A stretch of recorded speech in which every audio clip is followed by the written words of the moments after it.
Selamat siang semuanya. Siang, Mas. Oke, kembali lagi ke pertemuan ke-7 bersama saya yang dalam mata kuliah Sistem Politik Indonesia. Setelah minggu lalu kita sudah membahas mengenai dinamika politik di Indonesia. Pada minggu ini kita akan membahas mengenai penyelenggaraan pemilu di Indonesia.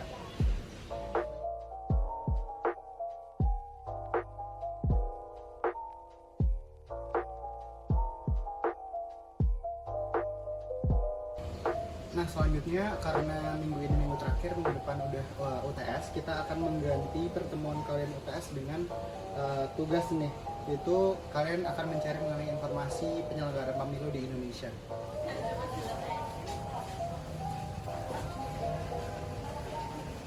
Gimana tugasnya Mas Dita? Kalau kita cari Google gimana? Google kurang valid nggak sih? Lagian juga terbatas nggak sih? Gimana kalau ke perpus? Emang di perpus ada ya? Kalau kita cari arsipnya, Maksudnya ya? Kenapa kita nggak ke KPU aja? Soalnya aku kemarin habis magang di KPU, terus habis itu ngurusin arsip, nah kebanyakan arsipnya itu arsip pemilu gitu. boleh sih mau pakai. Jadi yuk sekarang.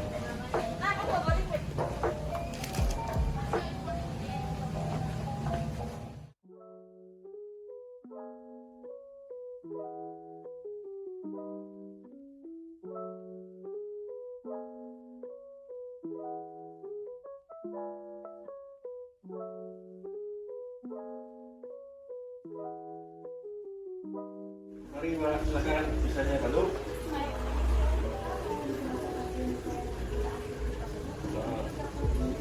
Oh ya, Mbak, mohon maaf, silakan isi data hadir.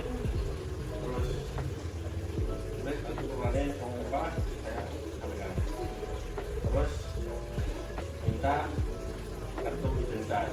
Ya, dah. Ini ya, cuma ya. Ya, silakan.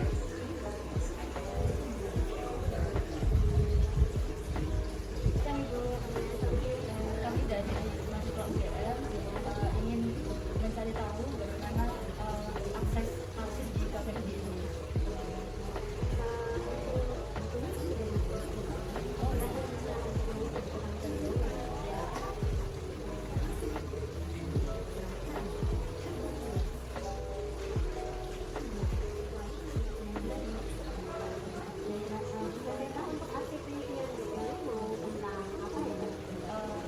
Tentang hasil rekapitulasi perolehan suara DPRD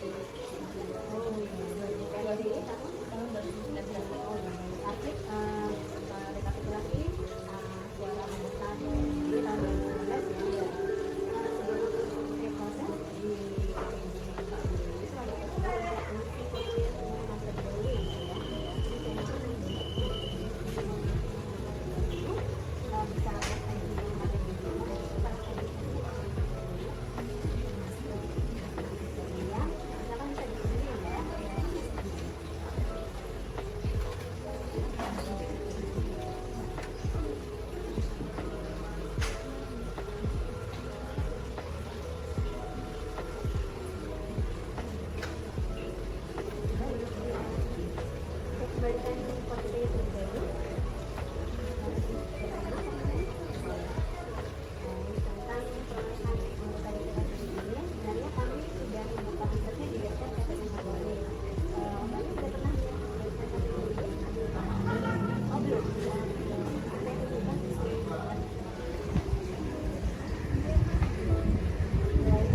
proses KPU DIY bisa diakses di www.kpu.go.id. Untuk arsip pemilu tentang perolehan suara anggota DPRD DIY, soft copy-nya bisa diakses di menu arsip pemilu. Kemudian bisa cari di rekapitulasi hasil penghitungan perolehan suara pemilu di tingkat DIY. Dan bisa langsung di-download di sini.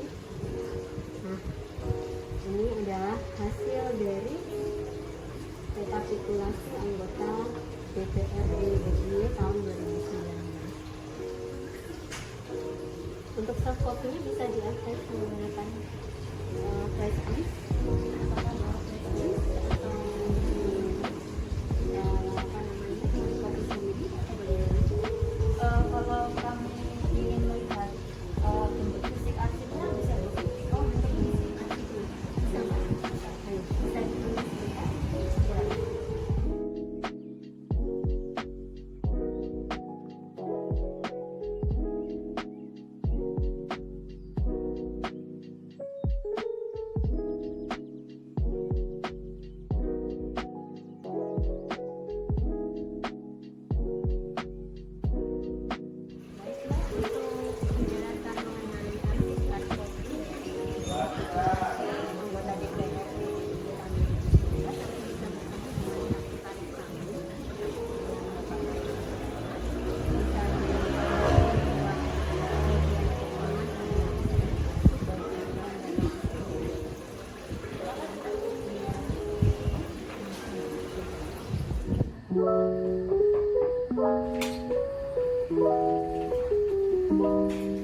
menyerahkan arsipnya ke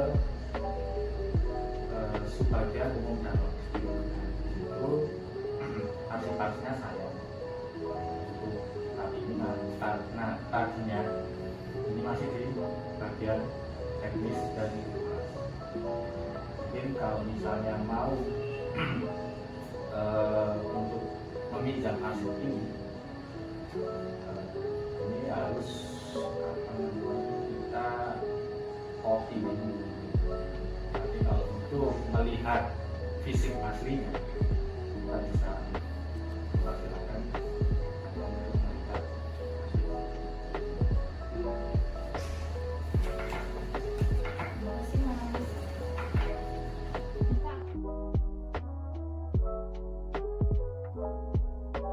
Oh, jadi kayak gini arsipnya. Bagus ya KPU DIY. Mereka sudah menyediakan arsip bentuk soft copy di website, tetapi juga melayani akses arsip dalam bentuk hard copy. Untung banget kemarin Galuh ngasih saran buat kita pergi ke KPU ya. Nah kan, ide siapa dulu dong?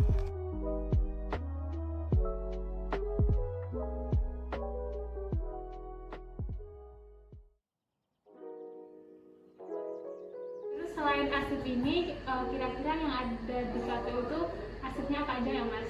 Untuk arsip apa aja yang ada di KPU DIY, yang pasti kan KPU DIY adalah instansi yang untuk penyelenggaraan pemilu ya.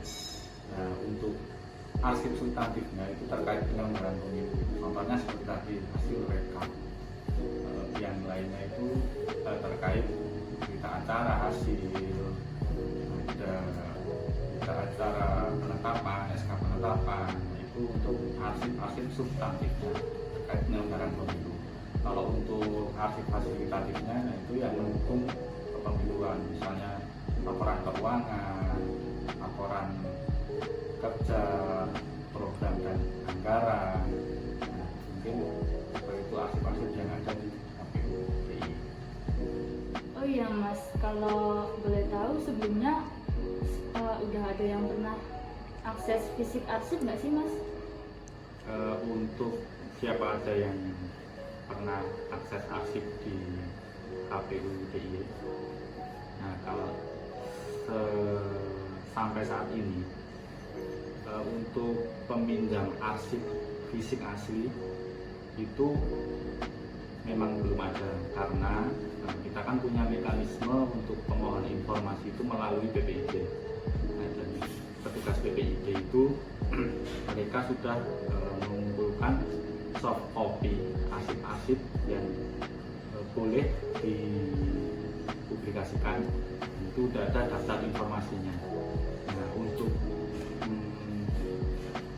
yang mengakses informasi atau arsip di KPU DIY ini kebanyakan masyarakat umum ya, stakeholder itu bisa dari dinas-dinas terkait pemangku kepentingan dan juga partai politik.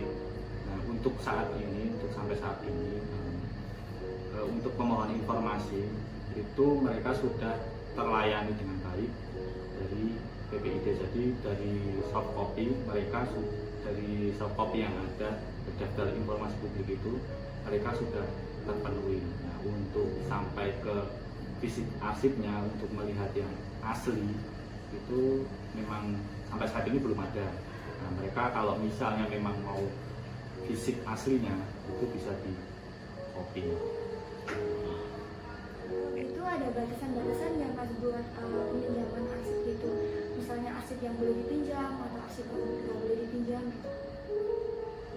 Kalau untuk batasan akses arsip, sebenarnya kita juga baru KPU mengeluarkan menerbitkan peraturan KPU terkait sistem keamanan dan klasifikasi arsip. Nah, memang kebanyakan itu terbuka untuk umum karena memang itu arsip yang tidak bersifat rahasia, tapi memang ada hal-hal yang arsip yang informasinya itu juga dikecualikan. Itu sudah ada undang-undangnya dan itu kita biasanya mengklasifikasikannya untuk arsip yang bisa diakses untuk umum atau terbatas untuk internal saja atau untuk